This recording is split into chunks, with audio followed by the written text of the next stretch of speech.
Back to your own physics class. और अब हम पिछली क्लास में पढ़ चुके हैं कि अगर हम रेजिस्टेंसेस को सीरीज में कनेक्ट करें तो क्या होता है। अब वही 3 रेजिस्टेंसेस है आपको, और हमने इस बार क्या किया, मान लो ये एक टर्मिनल है और ये ऐसे बैटरी से कनेक्टेड है, ये ऐसे और ये की लगा दी हमने, और यहाँ हमारे पास गैप है, ये गैप है हमारे पास। इस गैप में मैंने एक ऐसे करके यहाँ पर R1 लगा दिया, यहाँ पर R2 लगा दिया, यहाँ R1 लगाया, ये R2 लगाया, और ये ऐसे करके R3 लगा दिया, और इसको हम पैरेलल कॉम्बिनेशन कहते हैं। देखो यहां से जो करंट जाएगी I,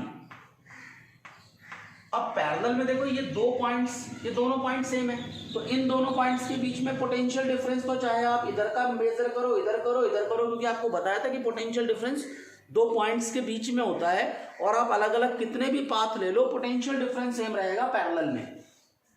तो करंट अलग अलग जाएगी, यहां पर करंट I1, यहां I2 और यहां I3, ये ध्यान रखें। और क्या ध्यान रखना है, इन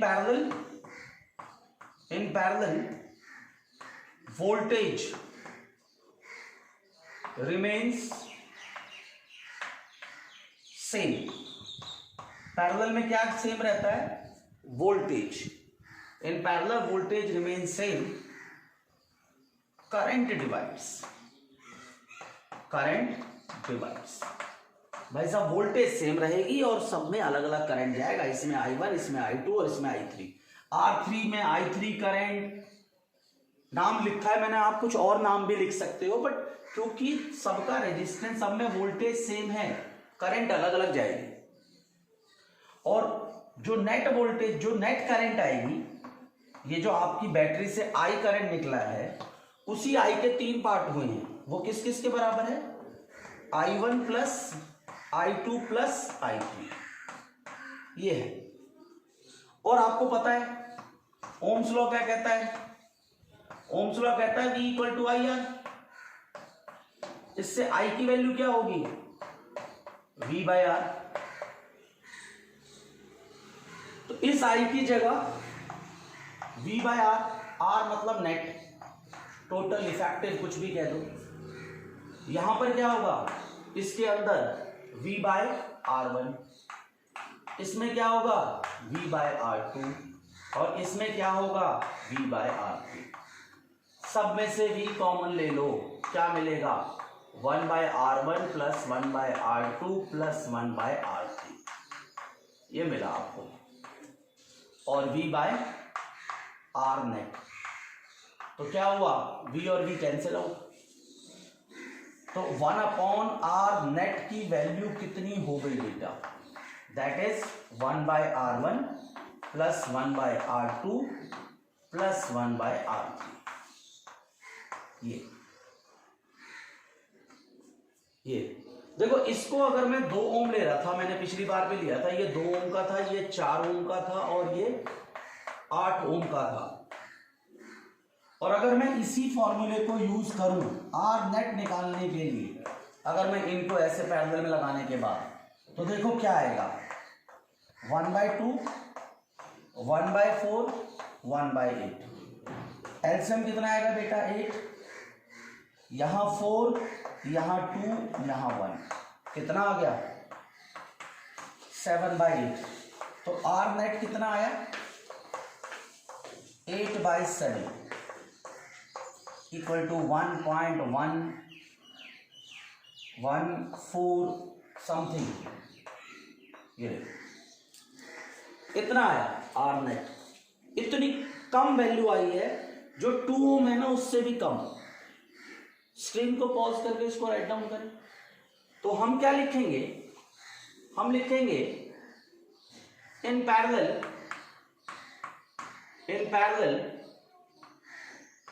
इफेक्टिव रेजिस्टेंस डिक्रीजेस, कम हो रही है। कितनी कम हो रही है, सबसे जो छोटा था उससे भी छोटा, सबसे छोटा 2 था, decreases, and less than and smaller than the smallest, सबसे छोटे से भी छोटा होगा, ये ध्यान रखें, सबसे छोटे से छोटा, smaller than smallest, smaller than, थोड़ा इसको ठीक कर देते हैं, स्मॉलेस्ट, सबसे छोटे से भी छोटा। अब क्वेश्चन आता है कि पैरेलल में ऐसा क्या हो जाता है, क्वेश्चन आता है कि why resistance decreases in parallel. सोचो, ये आंसर तो आपको पता है, अभी हमने देखा था कि सीरीज में क्यों बढ़ जाता है। क्वेश्चन पूछेगा आपसे why R decreases in parallel, resistance parallel में क्यों डिक्रीज होता है, समझने के लिए देखो, ये एक रेजिस्टेंस, चौक को रेजिस्टेंस समझो, ये दूसरा रेजिस्टेंस और ये तीसरा रेजिस्टेंस, ये पैरेलल है। देखो लंबाई तो सेम है, एरिया देखो, तीनों का एरिया मिलकर के एक हो गया, इस एरिया के थ्रू करंट जाएगा, तो क्या होता है in parallel A remains same,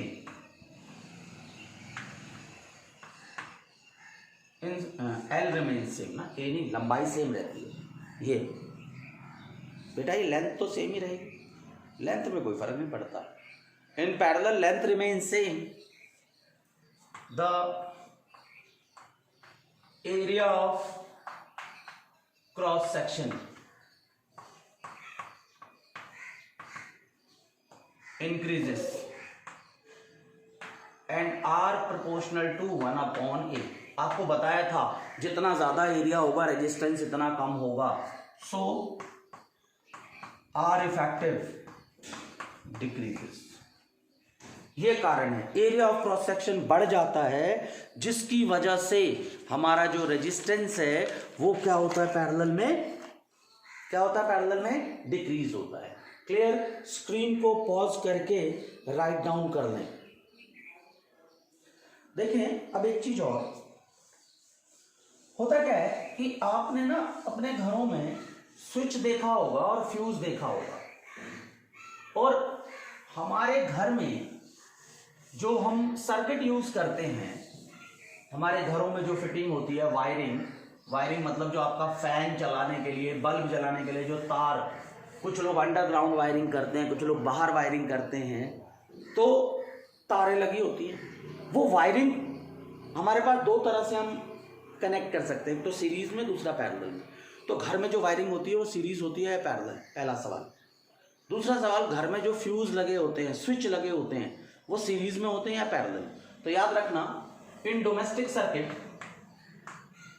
in domestic यानी घरेलू, इन domestic circuit the appliances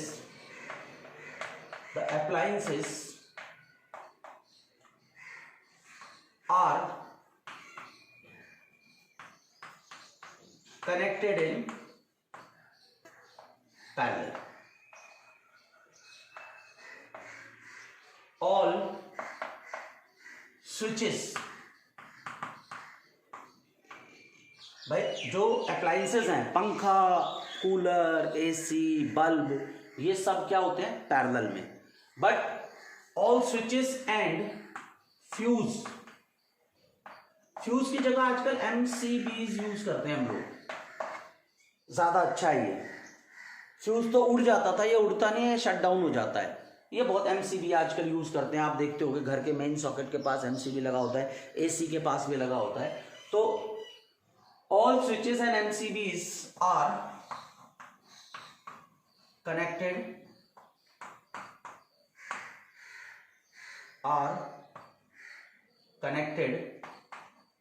in series, क्योंकि भाई साहब इनका काम होता है प्रोटेक्ट करना, इनका काम होता है प्रोटेक्ट करना। और ये जो होता है switches and fuse MCBs are connected in series with, किसके साथ सीरीज में होते हैं, लाइव वायर। लाइव वायर का मतलब करंट वायर, मतलब current wire.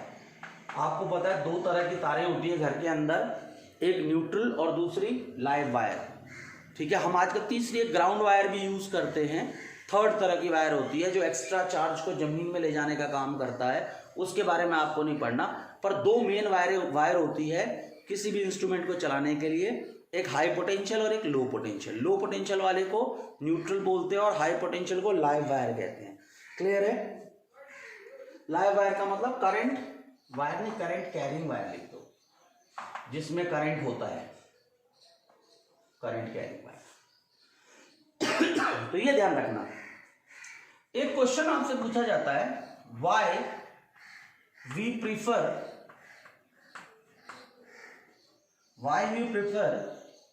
Parallel wiring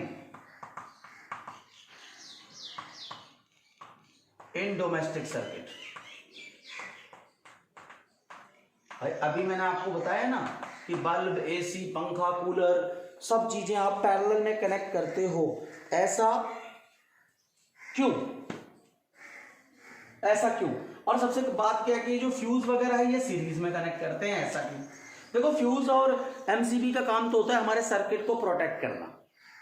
series में क्या होगा, अगर मान लो बहुत सारी चीजें सीरीज में लगी हैं, देखो ऐसे, ये मान लो ये आपका फैन है और ये आपने फ्यूज डाला, तो क्या होगा, अगर ज्यादा करंट गई तो फ्यूज उड़ गया तो यहाँ का कनेक्शन टूट गया, कनेक्शन टूटते ही फैन बच जाएगा। तो फ्यूज और एमसीबी का काम होता है प्रोटेक्ट करना, इसलिए इसको सीरीज में लगा देते हैं लाइव वायर के साथ कि अगर ज्यादा करंट आए तो ये जो मटेरियल होता है इनका रेजिस्टेंस बहुत ज्यादा होता है, इससे हीट बहुत डेवलप होती है, मेल्टिंग पॉइंट लो होता है और ये टूट जाता है फ्यूज। अभी हम फ्यूज का फंक्शन भी पढ़ेंगे, इसीलिए फ्यूज को सीरीज में कनेक्ट करते हैं ताकि ये बीच में से टूट जाए और इसको बचा सके। फ्यूज और एमसीबी का काम होता है आपके अप्लायंसेस को बचाना। पर हम अपने घरों में, हमें पंखा चलाना होता है, बल्ब चलाने होते हैं, सारी चीजें चलानी होती है, वो फिटिंग हम पैरेलल में करते हैं। ऐसा क्यों करते हैं? ऐसा क्यों कनेक्ट करते हैं? सोचो। सबसे पहली बात, पहला क्या है, different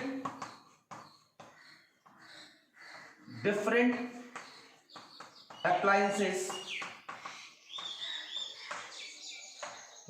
have different resistance, different power लिख दो। भाई आपने देखा बल्ब क्या होता है, 40 वाट का होता है, 50 वाट का होता है, पंखा 40 वाट का होता है, एसी 1.5 टन का होता है, हीटर का भी, तो सबकी पावर अलग अलग होती है। Different appliances have different power, so they needed different current,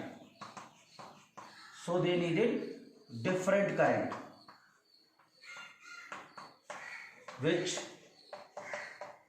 is possible in parallel। भाई जो कि सिर्फ पैरेलल में पॉसिबल है, सीरीज में तो सबको करंट बराबर मिलेगी। पैरेलल में कनेक्ट होने से क्या है कि जिसकी जितनी पावर है वो उतनी करंट को ड्रॉ करेगा, पहला फैक्टर। दूसरा फैक्टर क्या है? दूसरी बात, most of appliances designed to work under same voltage। भाई जितने अप्लायंसेस बनते हैं, हमें पता है इंडिया में 220 वोल्ट आ रही है, भाई इंडिया में 220 वोल्ट आती है ज्यादातर। तो जितने पंखे वंखे बनते हैं वो कितनी वोल्टेज पे काम करते हैं? 220 voltage. Most of the appliances design to work under same voltage and in parallel voltage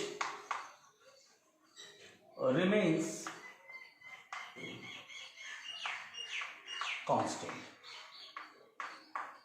भाई साहब सभी के सभी सेम वोल्टेज में काम करते हैं, सभी सेम वोल्टेज में काम करने के लिए डिजाइन किए जाते हैं, और पैरेलल के अंदर ऐसा ही होता है, सेम वोल्टेज रहती है, इसीलिए हम पैरेलल को क्या करते हैं, पैरेलल को प्रिफर करते हैं। दो बातें याद रखना।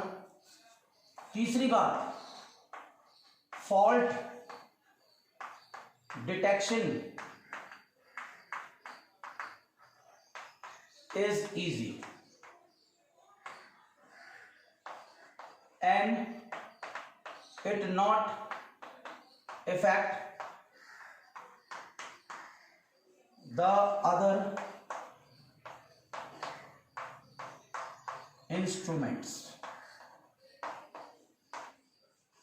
देखो ऐसा है, मान लो आपके घरों में पैरेलल कनेक्शन है, अगर पंखा खराब हो गया तो आपको पता है पंखा खराब है, बट टीवी चल रहा है, एसी चल रहा है, जो चीज़ खराब होती है आप आराम से डिटेक्ट कर सकते हो। दिवाली में आप लड़ियाँ लगाते हो, वो सीरीज में होती हैं, उनमें कौन सा बल्ब खराब है इसको ढूंढना बड़ा मुश्किल होता है सीरीज के अंदर। एक बल्ब भी खराब हो गया तो पूरी लड़ी नहीं जलेगी, आप खोल खोल के देखते रहो कौन सा बल्ब खराब है। तो सीरीज के अंदर फॉल्ट को डिटेक्ट करना बड़ा मुश्किल होता है, पैरेलल में डिटेक्शन बड़े आराम से हो जाती है। क्लियर है? देखना चौथी बात, इन पैरेलल आपने पढ़ा था R decreases, so energy loss in form of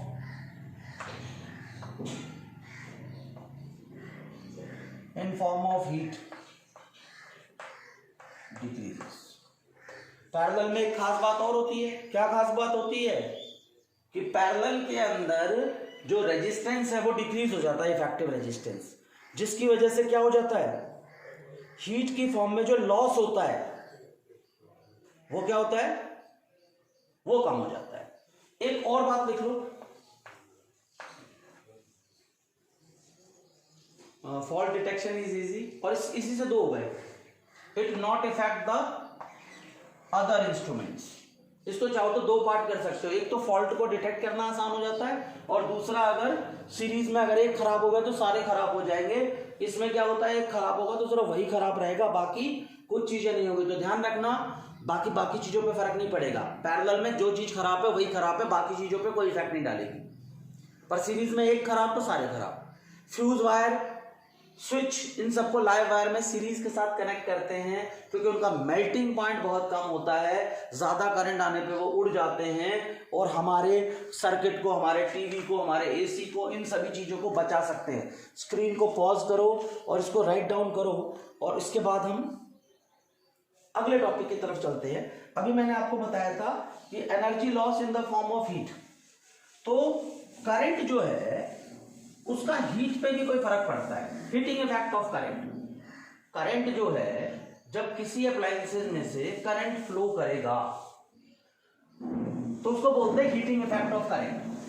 जब करंट फ्लो होगा तो करंट से मैकेनिकल काम भी होता है, करंट से आपका पंखा चलता है, मोटर चलती है, करंट से आप टीवी देखते हो, एसी चलाते हो, हीटर गीजर भी यूज करते हैं। तो कई बार क्या करते हैं हम लोग, कई बार हमें जो करंट से हीट मिलती है वो हमारी मर्जी से मिलती है, डिजायरेबल, और कई बार अनडिजायरेबल।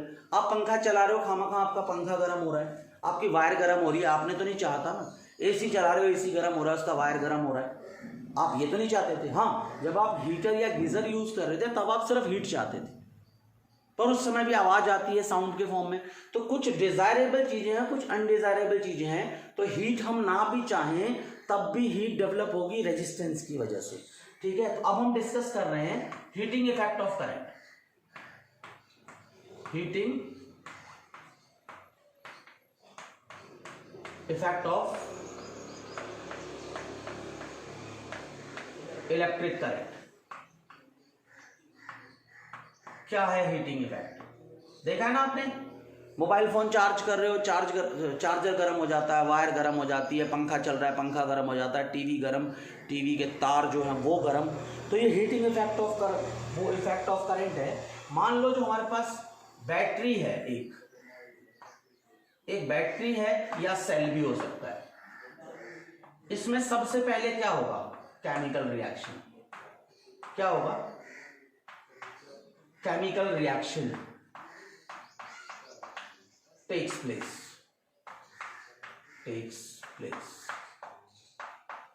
क्या होगा?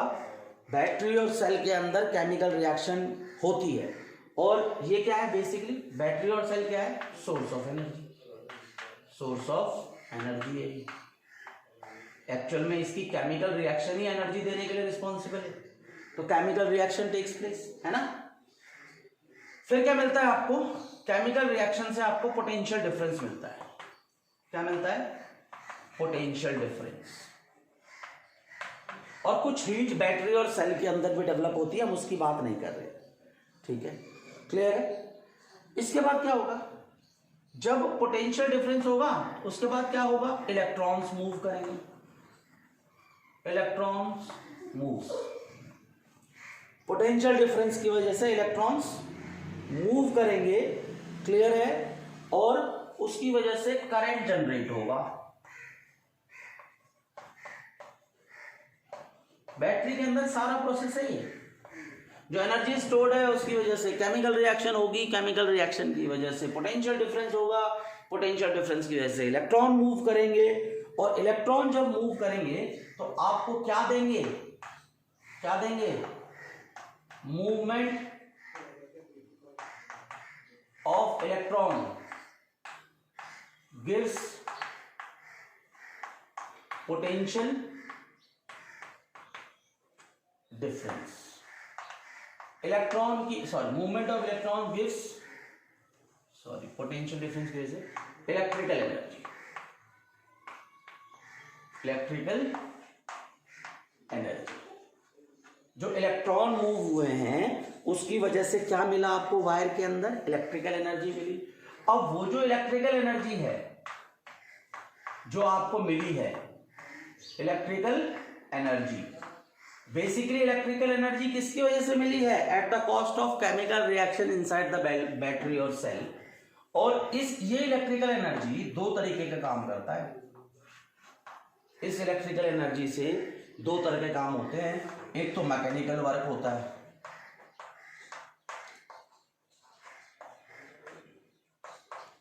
पंखा वंखा चला रहे हो, कूलर चला रहे हो, मशीन मोटर चला रहे हो, मैकेनिकल वर्क। दूसरा क्या होता है,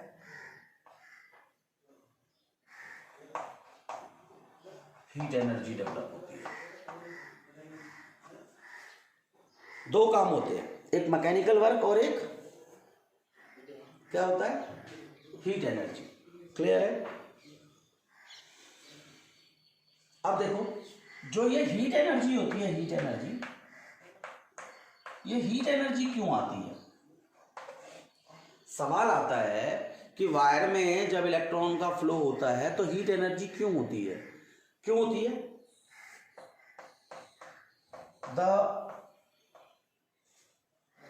the heat energy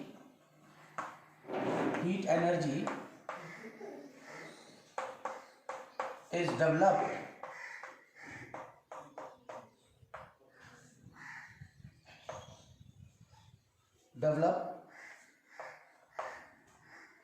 due to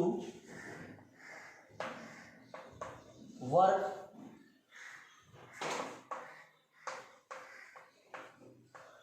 to overcome the resistance।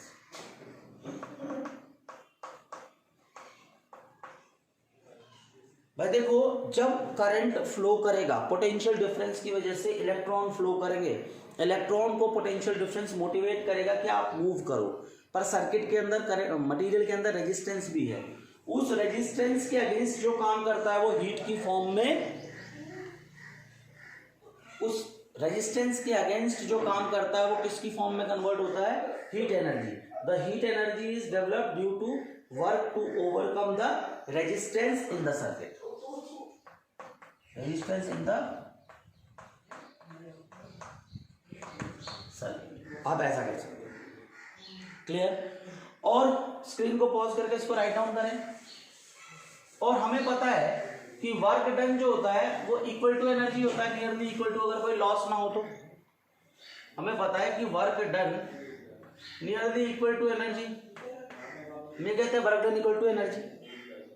तो ये काम है सर्किट के अंदर बैटरी और सेल क्या करता है, केमिकल रिएक्शन से पोटेंशियल डिफरेंस जनरेट करता है, जिसकी वजह से इलेक्ट्रॉन मूव करते हैं। इलेक्ट्रॉन की मूवमेंट की वजह से इलेक्ट्रिक करंट बनता है। इलेक्ट्रिक करंट दो काम करता है, एक तो रेजिस्टेंस को ओवरकम करता है जिसकी वजह से हीट एनर्जी डिसिपेट होती है, वही हीटिंग इफेक्ट के लिए रिस्पॉन्सिबल है, ध्यान रखना। और बाकी आप मैकेनिकल वर्क करते हो, जो भी इलेक्ट्रिसिटी से आपको करना वो काम कर लो। एक होता है प्योरली रेजिस्टिव सर्किट। कभी बार पूछ लेंगे आपसे कि प्योरली रेजिस्टिव सर्किट क्या है। प्योरली रेजिस्टिव सर्किट ये क्या होता है? The circuit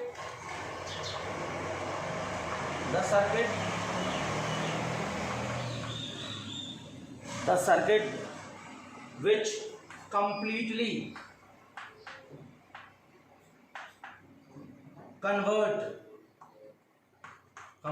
converts electrical energy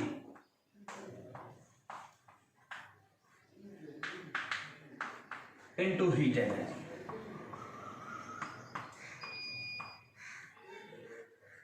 एक ऐसा सर्किट क्या करता है जो इलेक्ट्रिकल एनर्जी को डायरेक्टली हीट में कन्वर्ट कर देता है, उसको क्या कहते हैं? Purely resistive circuit. क्लियर है? ध्यान रखना। द फैक्टर्स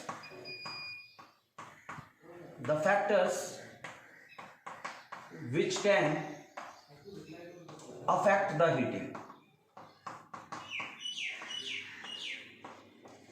कुछ ऐसे फैक्टर्स होते हैं जो हीटिंग को इफेक्ट करते हैं। याद रखना, हीटिंग जो होती है वो डायरेक्टली प्रोपोर्शनल टू आर होता है, रेजिस्टेंस जितना ज्यादा होगा हीटिंग उतनी ज्यादा होगी, ये ध्यान रखें। जो हीटिंग है, स्क्रीन को पॉज करके राइट डाउन जरूर करते रहें बेटा। जो हीटिंग है it is directly proportional to the square of current. I मतलब करंट।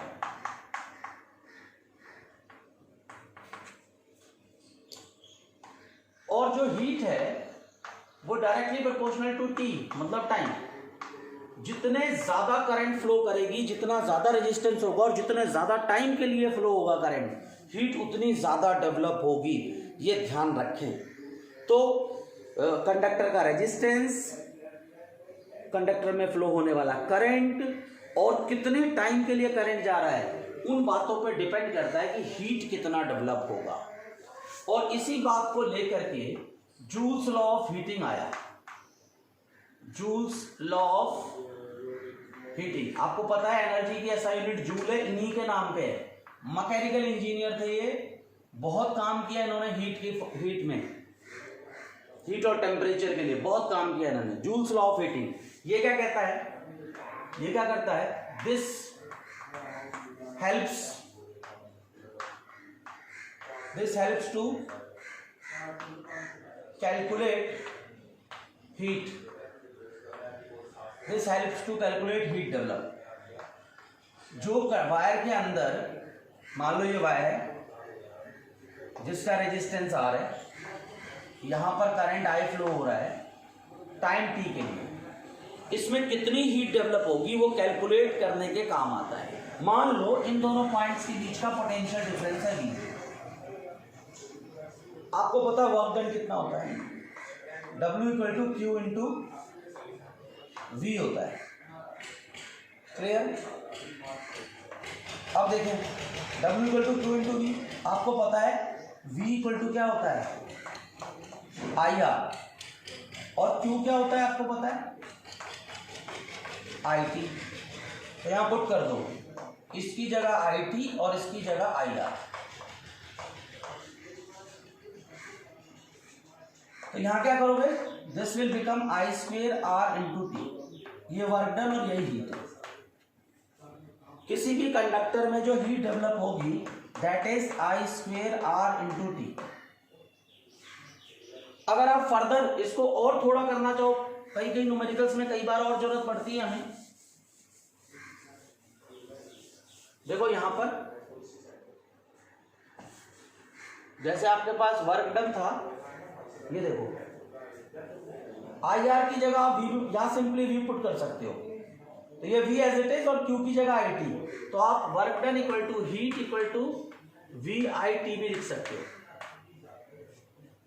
चाहो तो क्या करो, यहां पर क्या करो, work done equal to heat, क्या था यहां I square R into T था, यहां पर आर से मल्टीप्लाई आर से डिवाइड कर दो, तो कितना आएगा आई आर का होल स्क्वेयर टी और नीचे आर, तो क्या फॉर्मूला हो जाएगा V square upon R into T. तो एक्चुअल में अगर आप देखो तो हीट के आपके पास तीन फॉर्मूले हैं, एक आई स्क्वेयर आर टी, एक वी आई टी, और तीसरा formula V square by R into T. Numerical में अलग अलग फॉर्मूले की जरूरत पड़ेगी, जैसा यूज पड़ेगा हम वैसा डाल देंगे। क्लियर है? स्क्रीन को पॉज करके बेटा राइट डाउन करते रहें। तो देखो जो हीट का फ्लो होता है, जो हीट फ्लो होता है वो बेसिकली दो तरीके का होता है, एक तो डिजायरेबल है और दूसरा अनडिजायरेबल है। अनडिजायरेबल आपको पता ही है कि आप चाहते नहीं कि पंखा हो तो वो गर्म हो जाए, आप नहीं चाहते कि एसी आपका गर्म हो जाए। डिजायरेबल कहाँ है, जहां आप चाहते हो कि यहाँ पर हीट चाहिए, जैसे गीज़र में आपको हीट चाहिए, हीटर के लिए आपको हीट चाहिए, आप में गर्मियों में ब्लोअर यूज़ करते हैं उसको हीट चाहिए, तो वहाँ डिज़ायरेबल और अनडिज़ायरेबल। हीट दो तरीके से सर्किट में जनरेट होती है, एक हमारी मर्जी से और दूसरा हमारी मर्जी के बिना। ठीक है, तो डिज़ायरेबल हीट कहाँ जनरेट होगी, जैसे फ्यूज़ हो गया, बल्ब हो गया, हीटर हो गया, गीज़र हो गया वैसे। और अनडिज़ायरेबल वाइट उन मशीन के अप्लायंसेस में यूज़ होता है अनडिज़ायरेबल। ठीक है, अनडिज़ायरेबल उन मशीनों में यूज़ होते हैं जहाँ में ज़रूरत नहीं है। ठीक है, फिर भी हीट वायर में हो रहा है, तो ध्यान रखें। अब मैं आपको बता रहा हूँ डिज़ायरेबल कहाँ कहाँ होता है। 32 डिज़ायरेबल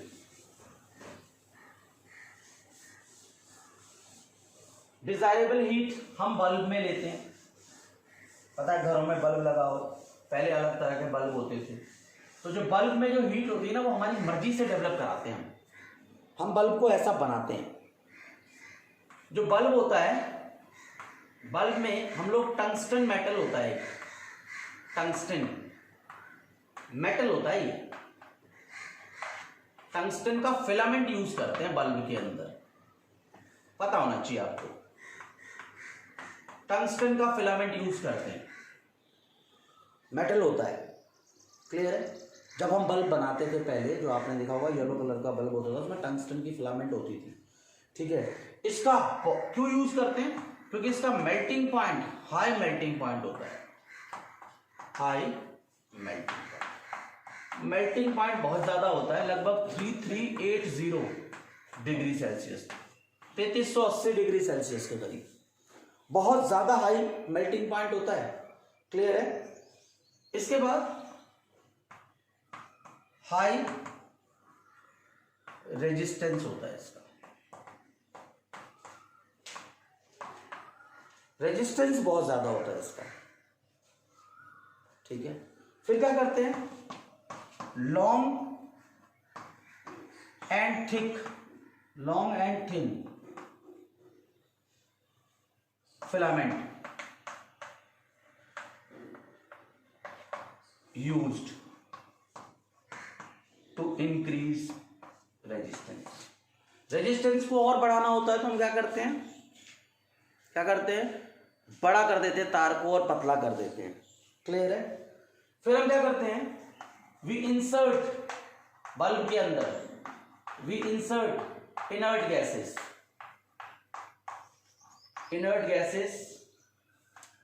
लाइक कौन सी गैस, हीलियम है, नियोन है, आर्गन है, एक्सेट्रा, इनसाइड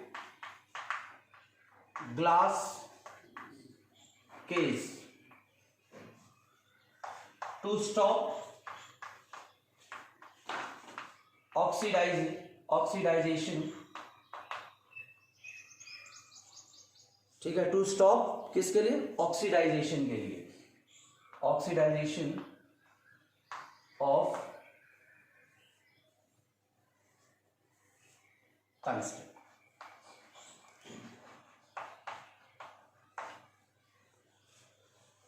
ठीक है भाई, अगर ज्यादा टेम्परेचर होगा, गर्म होकर के टंगस्टन जो है वो ऑक्सीडाइज हो जाएगा। उस ऑक्सीडाइजेशन को रोकने के लिए हम लोग क्या करते हैं, जो ग्लास की कैविटी होती है उसके अंदर इनर्ट गैसेस को भर देते हैं ताकि मटेरियल क्या करे, ऑक्सीडाइज ना हो। ये ध्यान रखें आप। इसके बाद बल्ब के बाद जो हमारा अगला है, एक तो हमने डिजायरेबल बल्ब में किया था, इसके अलावा हीटर। मान लो बल्ब के अलावा हीटर यूज करते हैं हम लोग, हीटर या गीजर, इनमें हम क्या यूज करते हैं, एलॉयज, एलॉयज आर यूज्ड। कैसे, नाइक्रोम, नाइक्रोम एलॉय यूज करते हैं हीटर और गीजर में। कैसे कि कौन से मटेरियल यूज करते हैं, नाइक्रोम का एलॉय यूज करते हैं हीटर और गीजर की वायर के लिए, ठीक है, जो हीटर में यूज करते हैं। और जो नाइक्रोम है ये एलॉय है बेसिकली, क्या है, एलॉय। किस किस का एलॉय है ये है निकल, इसमें निकल होता है, आयरन होता है और क्रोमियम होता है। तीन मटेरियल होते हैं, तीन मेटल्स होते हैं, उनका एलॉय होता है, निकल, क्रोमियम और आयरन का, याद रखना। और हीटर में हम इनको यूज करते हैं। क्यों यूज करते हैं, यूज करने का तरीका, क्यों यूज करते हैं, रीजन क्या है इनका, high melting point, high melting point, सबसे बड़ी बात हाई मेल्टिंग पॉइंट है, हाई रेजिस्टेंस है, हाई रेजिस्टेंस, ठीक है। Do not oxidize even at high temperature. कोई आपको पूछे कि जो नाइक्रोम है उसको हम नाइक्रोम को क्यों यूज करते हैं हीटर और गीजर की कॉइल बनाने के लिए, तो आप सिंपल बोल सकते हो मेल्टिंग पॉइंट हाई होता है, रेजिस्टेंस बहुत ज्यादा हाई होता है और ऑक्सीडाइज नहीं होते हाई टेम्परेचर पे भी, ध्यान रखें। इसके बाद फ्यूज वायर के बारे में पूछते हैं। फ्यूज वायर, ध्यान रखें, कुछ छोटी छोटी चीजें हैं जो आपको पूछ सकता है, डोमेस्टिक सर्किट की चीजें हैं ये। फ्यूज वायर, कि भाई फ्यूज वायर क्या है, किस चीज का बना होता है, उसका क्या काम है। मैंने आपको बताया है कि फ्यूज वायर क्या होता है। Fuse wire, fuse device to protect the appliances from heavy voltage or to stop short circuiting, ये भी कह सकते हो।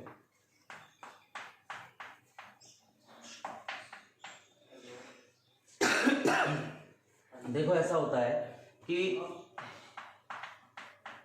शॉर्ट सर्किटिंग का मतलब क्या होता है कि पंखा है आपका 220 वोल्ट का है, अचानक घर के अंदर 400 वोल्ट आ गई, पंखे में बहुत ज़्यादा वोल्टेज हो जाएगी, करंट बढ़ जाएगा, आग लग जाएगी, बड़ा पंखा हो जाएगा।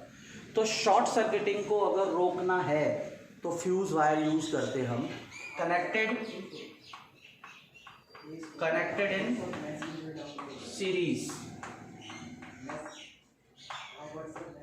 With live wire, live wire के साथ सीरीज में कनेक्टेड होता है। जो फ्यूज है इट शुड हैव